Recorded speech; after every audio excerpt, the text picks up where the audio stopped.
Assalamualaikum warahmatullahi wabarakatuh. Hai anak-anak hebat semua, apa kabarnya hari ini? Alhamdulillah, luar biasa bersama Bu Santi yang paling cantik. Tetap semangat, Allahu Akbar. Yuk, ya Alhamdulillah Rabbil Alamin. Hari ini kita bertemu lagi dalam pelajaran Sirah. Dan khususnya hari ini kita akan sama-sama belajar tentang Khalifah Abu Bakar Asy-Siddiq dan Khalifah Umar bin Khattab. Seperti yang sudah Bu Santi jelaskan pekan lalu via Zoom, hari ini kita akan melanjutkan kisahnya ya. Sebelum kita mulai belajar, kita berdoa dulu yuk. Bismillahirrahmanirrahim. Allahumma ftah alaina hikmataka wansur alaina min khazain rahmatika ya arhamar rahimin. Rabbi zidni ilma warzuqni fahma. Allahumma la sahla illa ma ja'altahu wa anta ma taj'alul hazna idza syi'ta sa'la. Amin. Untuk yang pertama yaitu Khalifah Abu Bakar Asy-Siddiq. Nah, kita akan belajar sejarah dari Khalifah Abu Bakar Asy-Siddiq. Kemudian kita dapat menyebutkan nilai-nilai kesalihan Abu Bakar Asy-Siddiq. Dan yang terakhir kita akan mengambil hikmah teladan dari Khalifah Abu Bakar Asy-Siddiq. Sejarah Khalifah Abu Bakar Asy-Siddiq. Ya, Khalifah Abu Bakar Asy-Siddiq lahir pada tahun 573 Masehi, tepatnya 2 tahun setelah lahirnya Rasulullah. Kemudian mempunyai nama jahiliyah yaitu Abdullah bin Abi Quhafah. Nah, beliau ini berasal dari kabilah Bani Tamim. Pada awalnya Abu Bakar Asy-Siddiq ini juga sudah mempunyai gelar yaitu Al-Atiq, artinya orang yang membebaskan. Di sini Khalifah Abu Bakar Asy-Siddiq itu sudah membebaskan beberapa budak, salah satunya ialah Bilal bin Rabah. Kemudian pada masa Rasulullah, Abu Bakar Asy-Siddiq diberi gelar Asy-Siddiq yang artinya yang membenarkan. Kemudian berikutnya Khalifah Abu Bakar Asy-Siddiq lahir di kota Mekah, dan dahulunya itu ialah seorang pedagang, kemudian menjadi hakim yang mempunyai kedudukan yang tinggi dan dipercaya dapat menafsirkan mimpi. Kesalihan Abu Bakar Asy-Siddiq yaitu bermula ketika ia pergi ke Syria atau Syam. Ketika di Syria, ia sering mendengar akan datangnya seorang nabi, sama seperti yang ia dengar dari Warokoh bin Naufal, salah seorang kerabat Khadijah. Orang-orang ahlul kitab di Syria dan di Mekah hampir sepakat bahwa akan ada nabi yang akan diutus di Mekah. Akan tetapi, dalam hati Abu Bakar tidak yakin, karena di Mekah pada waktu itu penuh dengan kemusyrikan. Menjelang kepulangannya, Abu Bakar bermimpi. Ia melihat bulan meninggalkan tempatnya di ufuk turun di Mekah. Kemudian terpecah dan tersebar ke semua gedung dan rumah. Dan kepingan-kepingan itu kembali utuh lagi dan bertengger di kamar Abu Bakar Asy-Siddiq. Nah, setelah bangun, di sini Abu Bakar coba menemui pendeta, ya, seorang pendeta. Dan pendeta tersebut berkata, akan datang nabi yang ditunggu-tunggu dan Anda akan beriman kepadanya dan akan menjadi orang yang paling bahagia karenanya. Nah, mendengar pendeta berkata tersebut, Abu Bakar menjadi bahagia. Dia senang banget dan akhirnya ia segera bersiap-siap kembali ke Mekah. Tapi ketika sampai di Mekah, tiba-tiba ada kerabatnya yaitu Abu Jahal bin Hisham yang bertemu Abu Bakar di rumahnya. Dan Abu Jahal menceritakan bahwa Muhammad mengatakan bahwa dirinya telah diutus sebagai nabi, mendapat wahyu dan ditemui oleh malaikat Jibril.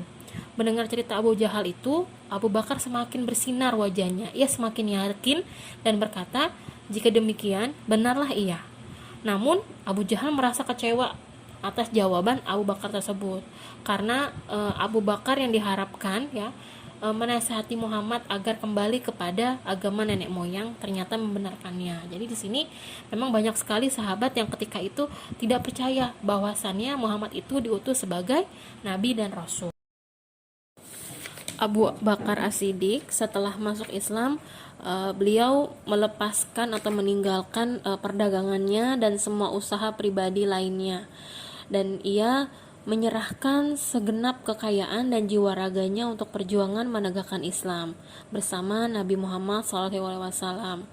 Oleh karena andilnya dalam perjuangan Islam, agama Islam mendapat kemenangan. Dibuktikannya ada beberapa para tokoh Quraisy yang berhasil memeluk Islam. Kemudian Abu Bakar juga membebaskan orang-orang yang ditangkap atau disiksa.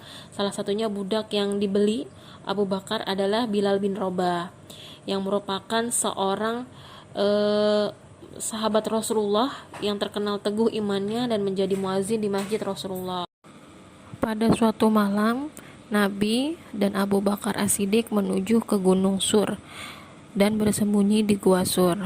Pada saat suasana amat kritis, Abu Bakar As-Siddiq diserang rasa kegelisahan dan cemas karena khawatir kalau musuh dapat mengetahui di mana Rasulullah sedang bersembunyi.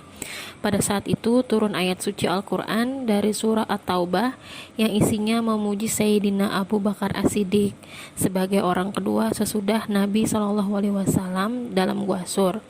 Rasul pun mengerti akan situasi dan kegelisahan sahabatnya itu. Oleh karenanya Rasul berkata, "Apakah yang menggelisahkanmu? Bukankah Allah menemani kita?" Ucapan antara dua orang sahabat tatkala dalam gua itu disebutkan dalam Al-Quran surat At-Taubah ayat 40, yang artinya seorang dari dua orang ketika keduanya berada dalam gua di waktu dia berkata kepada temannya, "Janganlah kamu berduka cita, sesungguhnya Allah bersama kita." Nah, demikian satu lagi keistimewaan Abu Bakar As-Siddiq sebagai seorang sahabat yang sama-sama mengalami kesulitan, kesusahan bersama Rasulullah SAW dalam menyampaikan urusan Islam.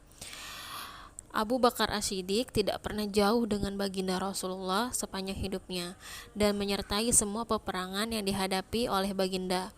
Beliau bukan saja berjuang menegakkan agama Islam dengan segenap jiwa raganya, bahkan juga dengan harta kekayaannya. Sungguh beliaulah yang paling banyak berkorban harta untuk menegakkan agama Islam. Bahkan seluruh kekayaannya telah habis dipergunakannya untuk kepentingan perjuangan menegakkan kalimat Allah. Poin selanjutnya adalah Abu Bakar menjadi khalifah pertama setelah wafatnya Rasulullah. Banyak sekali perdebatan antara kaum Muhajirin dan Ansor untuk memilih siapa yang akan menjadi pemimpin selanjutnya. Dan para sahabat lain telah bersepakat bahwasannya mengangkat Abu Bakar sebagai khalifah. Ada beberapa gelar yang disandangkan kepada Khalifah Abu Bakar. Ketika itu ada sahabat mengatakan gelar Abu Bakar adalah Khalifatullah. Namun Abu Bakar lebih senang dengan Khalifatu Rasulullah, yaitu Khalifah Rasul. Selanjutnya adalah tantangan Abu Bakar As-Siddiq ketika menjadi khalifah. Tantangan ini dimulai sekitar 2 atau 3 tahun 10 hari, yaitu pada tahun 11 sampai 13 Hijriah, pada saat Abu Bakar As-Siddiq menjadi khalifah dan memimpin kaum muslimin. Pada awal pemerintahan, tugas dan tantangan berat dihadapi oleh Abu Bakar, di antaranya yaitu di sini sebagian umat Islam ada yang keluar dari Islam, dalam arti iman mereka masih lemah, ya, sepeninggalan Rasulullah, disebut murtad. Yang kedua, ada yang mengaku-ngaku sebagai nabi. Nah, di sini banyak ya, ada empat orang. Kemudian yang ketiga, banyak yang enggan atau tidak mau membayar zakat fitrah.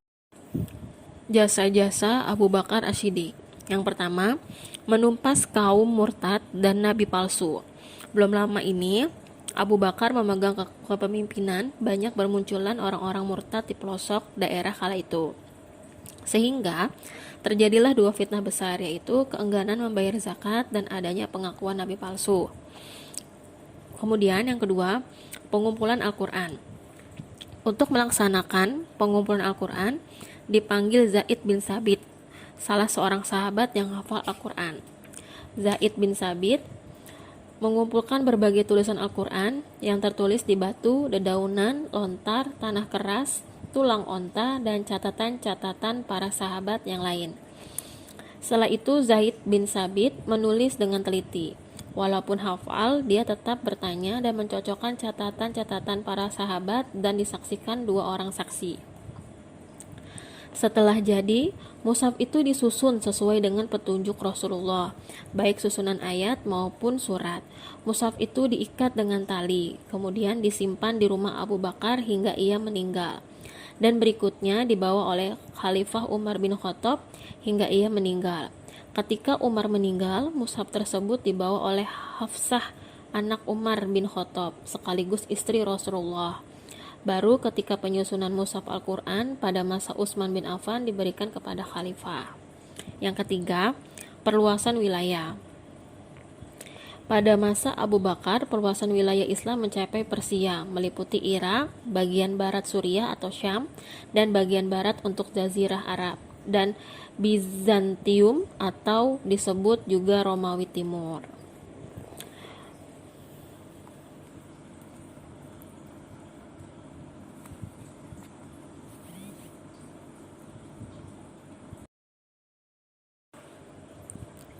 Wafatnya Abu Bakar Asy-Siddiq.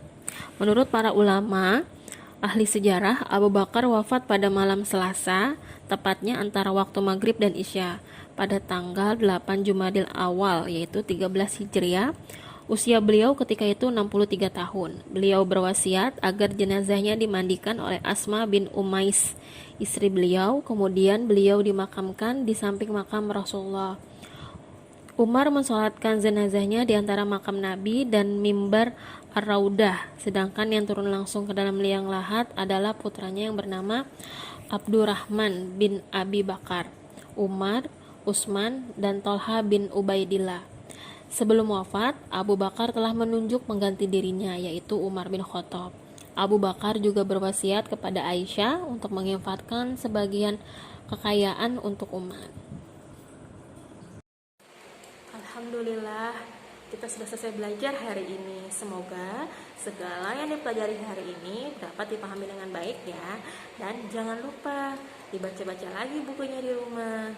Yuk, sekarang kita sudahi belajar hari ini dengan membaca doa Subhanakallahumma wa bihamdik asyhadu an la ilaha illa anta astaghfiruka wa atubu ilaik. Amin amin ya rabbal alamin. Sampai jumpa. Wassalamualaikum warahmatullahi wabarakatuh.